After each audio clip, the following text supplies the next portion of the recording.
Le scan aussi fait sa rentrée, s'intéresse justement au trafic de faux diplômes, un business. Plus tard, en toute discrétion.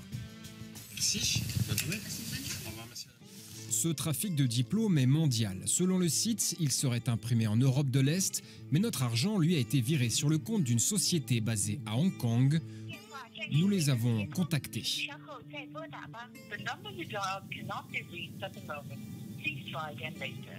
Le numéro semble bidon.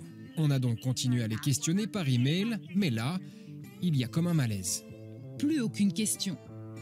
Depuis, plus de réponse. Alors, ces documents sont-ils de qualité? Pour le savoir, direction Paris. L'entreprise d'Emmanuel Chomara est spécialisée dans la vérification des diplômes. Nous lui avons montré nos 2 documents bidons. C'est quand même des budgets très importants. Là, c'est magnifique. Il n'y a rien à dire. Personne ne peut identifier que c'est un faux, sauf aller à la source de l'information et voir que dans le jury, cette personne n'existe pas ou a effectivement existé, mais n'a pas été diplômée de la formation. Ils sont magnifiques, ces diplômes. Ok, ces diplômes sont parfaits et indétectables. Alors, question, une fois achetés, peuvent-ils vraiment être utilisés?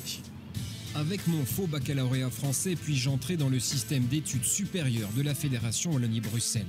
Dans le dossier de candidature, il faut présenter le diplôme d'études secondaires, une copie certifiée conforme ou encore un relevé de notes. Tout peut s'acheter sur Internet. Ici, on reçoit des milliers de demandes françaises chaque année et on l'avoue, un peu gêné, on ne vérifie pas tous les dossiers. Est-ce qu'on va vérifier auprès de l'Institut en France, par exemple, que la personne a bien... Non, c'est pas aussi poussé. Hein. On ne contrôle pas tous les dossiers, non, ça c'est évident. Hein. Mais bon, je vous dis, quand on demande des copies certifiées conformes, on fait confiance à l'autorité qui a certifié conforme, donc voilà. Autrement dit, on fait confiance à une autorité dont on peut acheter des faux sur Internet. En clair, entamer des études supérieures avec des documents bidons, c'est possible. Confirmation avec une directrice de l'enseignement supérieur de la Fédération Wallonie-Bruxelles. Les faux diplômes qui existent, c'est vrai qu'on va avoir de plus en plus de mal à les détecter. Et là où c'est beaucoup plus difficile, ce sont les cas très sophistiqués de diplômes qui ressemblent tellement à un vrai diplôme qu'on peut très bien passer à côté. Mais ça reste quand même marginal, mais il y en a. Et évidemment, c'est difficile à chiffrer dans la mesure où nous ne mettons pas la main nécessairement sur tous les faux diplômes. En fait, les dossiers issus d'étudiants de pays de l'Union européenne sont moins suspicieux et passent plus facilement sous le radar. Or, pour détecter un faux diplôme bien fait, il faut creuser. Aujourd'hui, la seule manière d'être sûr que quelqu'un est diplômé d'une formation, c'est d'aller à la source de l'information, c'est-à-dire le jury de l'établissement qui dit bien que cette telle personne en telle année a bien été admise et a eu le diplôme. On a donc fait le test avec nos 2 diplômes achetés sur Internet. Donc on a un système de moteur de recherche qui permet aux recruteurs justement de retrouver de manière extrêmement rapide la bonne université ou la bonne école. Et de même pour la formation, c'est une licence sciences humaines et sociales. Donc là, avec les informations fournies, on ne retrouve pas l'information en ligne dans la base de données. Okay. Dès lors qu'on ne retrouve pas l'information via la base de données en automatique, c'est là où on va faire jouer notre réseau au sein des écoles et avoir des informations en priorité. Problème, ces sociétés de contrôle sont inexistantes en Belgique. Comparé à la France ou la Grande-Bretagne, notre pays est à la traîne. Peu de contrôles sont effectués à la source au sein même des établissements. Du coup, pour tout le monde, le problème est marginal. Ça reste des cas très très isolés, donc franchement on peut les compter sur les doigts d'une main par année académique. Oui, des faux il y en a, mais très peu de cas par an.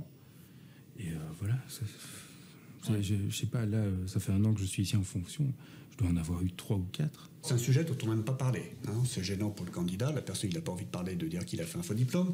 L'institution, c'est pas très bon non plus, de dire qu'effectivement il y a des gens qui peuvent être dans leur institution, qui usurpent leur titre, une fois sortis sur le marché du travail, c'est quand même pas très bon, quoi. Et l'entreprise, si à un moment elle recrute aussi une personne qui n'aurait pas eu son diplôme, personne n'a intérêt à parler de ce sujet. Donc on va toujours vous dire que c'est marginal. Depuis ses débuts, cette société a analysé plus de 50 000 diplômes. Nombre de faux, quasiment 1 sur 10. Combien en existe-t-il au total? Combien y a-t-il de tricheurs? Impossible à dire. Reste que cette pratique est interdite par la loi.